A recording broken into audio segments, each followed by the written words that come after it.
গতকাল আপনার মা খুন হয়ে যেতে পারতেন। গণভবনে যেভাবে অন্যান্যদের পিটিয়ে মারার চেষ্টা হয়েছে সেভাবে আপনার মাকে পিটিয়ে মারা হতে পারতো যদি তিনি না হেলিকপ্টার করে চলে যেতেন। অবশ্যই পিটিয়ে মারা হতো। শেখ হাসিনা বাংলাদেশের মাটিতে পিটিয়ে মারার কথা বলছেন আপনি? একদম। তিনি কিন্তু বাংলাদেশ ছেড়ে যেতে চাননি। তিনি বলেছেন তিনি পদত্যাগ করবেন, তিনি টুঙ্গিপাড়া গিয়ে আমাদের গ্রামের বাড়িতে গিয়ে থাকবেন। আমরা বলেছি যে না, তারা ঘোষণা দিয়েছে যে তারা গণভবনকে হামলা করবে, তারা তোমাকে বাঁচতে দেবে না। আমরা শেষ মুহূর্তে ওনাকে বারবার বুঝিয়ে দাবি করে ওনাকে আমরা হেলিকপ্টারে উঠিয়েছি, তিনি উঠতে চাননি। আমাকে ক্ষমা করবেন এই প্রশ্নটা করার জন্য, কিন্তু আপনার নানা সাহেব বা আপনার দাদু শেখ মুজিবুর রহমানের মূর্তি ভয়ঙ্করভাবে ভাঙচুর করা হচ্ছে।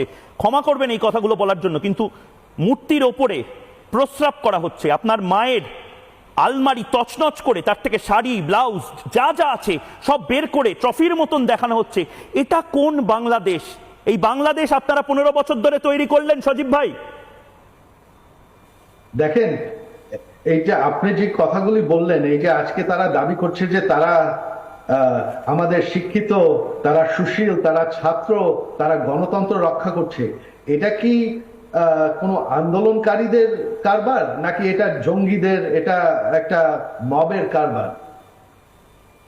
অনেকে আছেন এই মুহূর্তে, আমাকে ক্ষমা করবেন সজীব ভাই, গোটা বিশ্ব থেকে এই মুহূর্তে রিপাবলিক বাংলা দেখছে, ইউটিউবে দেখছে, প্রায় 1.5 লক্ষ লোক দেখছেন। তাদের মধ্যে অনেকে বলছেন যে আসলে আপনাদের এই হাল তার কারণ আপনারা ছাত্রদের বুকে এবং মাথায় গুলি করেছেন।